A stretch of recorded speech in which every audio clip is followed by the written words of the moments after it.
বৰ্তমান মই উপস্থিত আছোঁ ধুবুৰী জিলাৰ বিৰচিং জৰুৱা সমষ্টিৰ ফকিৰগঞ্জৰ যি ধাপান নামৰ এখন ঠাইত আচলতে দীৰ্ঘদিন ধৰি এই অঞ্চলত চলি আছে ব্ৰহ্মপুত্ৰৰ প্ৰবল গৰাখহনীয়া। প্ৰথমতে আমি ND24 দৰ্শক দৃশ্য দেখুৱাম যে আচলতে এই ধাপান অঞ্চলত আচলতে দীৰ্ঘদিন ধৰি ব্ৰহ্মপুত্ৰৰ প্ৰবল গৰাখহনীয়াৰ বাবে দেখা গৈছে।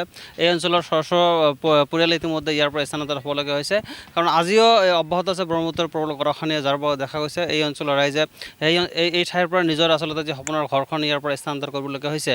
আমি দৃশ্য দেখুৱাইছোঁ, এক্সক্লুজিভ দৃশ্য ND24 দৰ্শক, যে কেনেদৰে আচলতে এই পথাৰতে মানুহ আচলতে থাকিবলগীয়া হৈছে, কাৰণ যি নিজৰ সপোনৰ ঘৰখন ইতিমধ্যে ব্ৰহ্মপুত্ৰত সম্পূৰ্ণৰূপে জাগ হৈছে, যাৰ বাবে এনেদৰে দেখা গৈছে পথাৰৰ মাজত আশ্ৰয় ল'বলগীয়া হৈছে। আমাৰ তাত স্থানীয় লোক আছে, কথা পাতিবলৈ যত্ন কৰিম। হয়, কি ক'ম আচলতে কেনেকুৱা ধৰণৰ?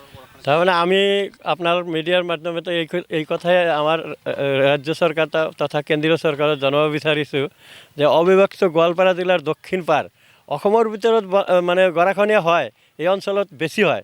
অবিভক্ত গোৱালপাৰা জিলাৰ দক্ষিণ পাৰত আপোনাৰ জলেশ্বৰৰ পৰা ওই মানে তুলসীবাৰীৰ পৰা আৰম্ভ কৰি একেবাৰে কুকুৰাডাঙ্গালৈকে বিস্তীৰ্ণ এৰিয়াত কোনো না কোনো ঠাইত ভয়াৱহভাৱে গৰাখহনীয়া হৈ আছে। তাৰ ভিতৰত আমাৰ অবিভক্ত এই ধুবুৰী জিলাৰ দক্ষিণ পাৰ আমাৰ ফকিৰগঞ্জ অঞ্চলৰ বিস্তীৰ্ণ অঞ্চল। ইয়াতে নামাচালা, বালাটাৰী, বুচাইমাৰী, ধাপান, কোচবাৰী, বাঁশমুৰা আৰু এই বিস্তীৰ্ণ এৰিয়াত এইবেলি ওহাব বাজাৰ আছিল, ইয়াত 200 মিটাৰ দূৰত আছিল। ওহাব বাজাৰৰ চাৰিওপিনে অসংখ্য দুখীয়া মানুহে তেওঁলোকে নদীবংগ হৈ এই অঞ্চলত আহি বসবাস কৰিছিল। হাজাৰ হাজাৰ মানুহ ব্ৰহ্মপুত্ৰত গৰাখহনীয়াত বিলীন হৈ আজি পথৰ বিকাৰীত পৰিণত হৈছে। আজি তেওঁলোকৰ ঘৰ ক'ত লৈ যাব, লৈ যোৱাৰ কোনো ঠাই নাই। এতিয়াতো মানে এইফালে অলপ আধা কিলোমিটাৰ পিছফালে গ'লে মেঘালয়ত যাব নোৱাৰি।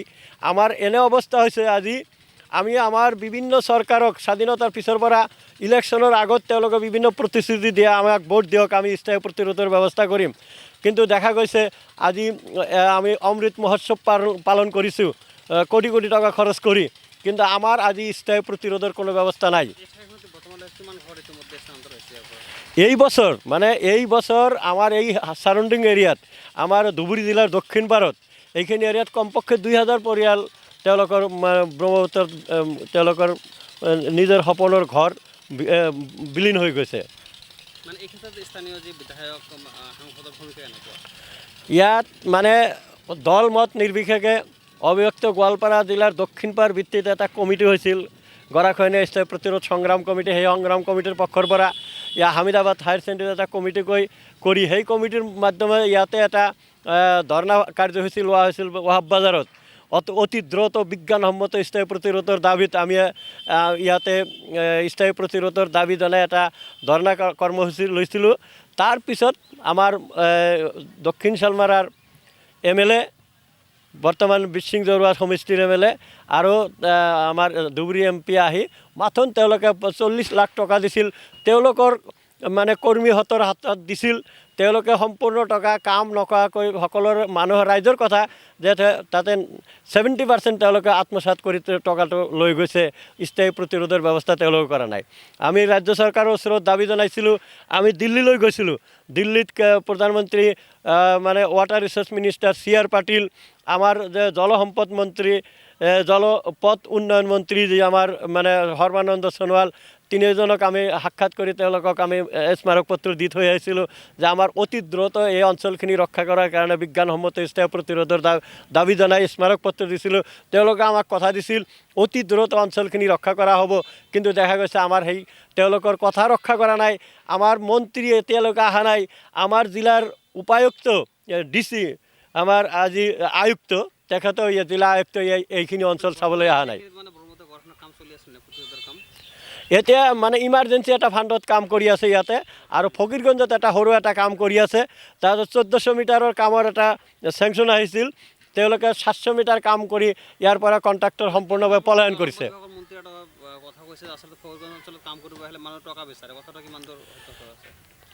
ইয়াতে যিটো কাম কৰিব আহিছিল কণ্ট্ৰাক্টৰজনে, আমাৰ স্থানীয় বিধায়কে তেখেতক উদ্বোধন কৰিছিল। কোনো দল বা বিভিন্ন সংগঠন তেওঁলোকক মাতা নাছিল, তেওঁলোকে একতৰফীয়ভাৱে উদ্বোধন কৰি এই কণ্ট্ৰাক্টৰজনক তাৰ ঘৰত লৈ গৈছিল।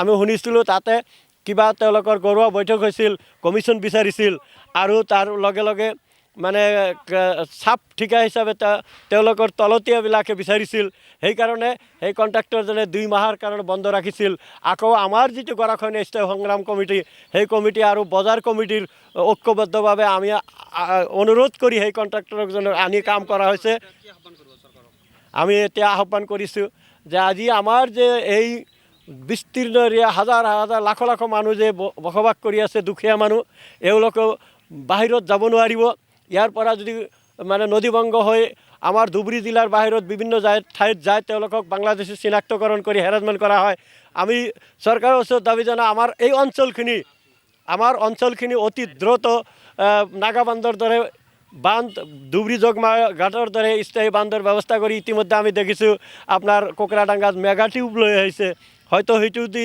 ৰক্ষা যদি হয় সেইটো আহ্বান জনাইছোঁ চৰকাৰৰ ওচৰত অতি দ্ৰুত আমাৰ এই অঞ্চলখিনি বিজ্ঞানসন্মত মাষ্টাৰ প্লেন আঁচনি গ্ৰহণ কৰি বিজ্ঞানসন্মত স্থায়ী প্ৰতিৰোধৰ ব্যৱস্থা কৰিব লাগে হয় আচলতে স্থানীয় লোক তেখেতসকলৰ মন্তব্য আচলতে এটা কথা উল্লেখ কৰিলে যে এই কেইদিনমান পূৰ্বে আচলতে ইয়াত যে বিভিন্ন দল সংগঠনৰ আচলতে দাবীত আচলতে গৰাখহনীয়া প্ৰতিৰোধৰ দাবীত ইতিমধ্যে এই ঠাইখিনিত আচলতে যি স্থানীয় বিধায়ক তথা সাংসদ আহি প্ৰায় 40 লাখ টকাৰ যে কাম আচলতে দিছিলে জৰুৰী ফাণ্ডৰ পৰা সেই কামখিনি সঠিকভাৱে নোহোৱাৰ ইতিমধ্যে অভিযোগ উত্থাপন কৰিছে আৰু এটা কথা উল্লেখ কৰিলে যে আচলতে এই যিহেতু বিস্তৃত ফকীৰগঞ্জ অঞ্চলৰ আচলতে যি অহাব বজাৰ আৰু লগতে কেইবাখনো ঠাই ইতিমধ্যে সম্পূৰ্ণৰূপে যা গৈছে যাৰ বাবে এই অঞ্চলৰ ৰাইজ ইতিমধ্যে শংকিত হৈছে কাৰণ নিজৰ সপোনৰ ঘৰ কৰি ইতিমধ্যে হেৰুৱাব লগা হৈছে যাৰ বাবে চৰকাৰ তথা জিলা প্ৰশাসনক অনতি পলমে এই অঞ্চলত পৰিদৰ্শন কৰি কিবা গৰাখহনীয়া প্ৰতিৰোধৰ ব্যৱস্থা কৰাৰ কাৰণে আহ্বান কৰিলে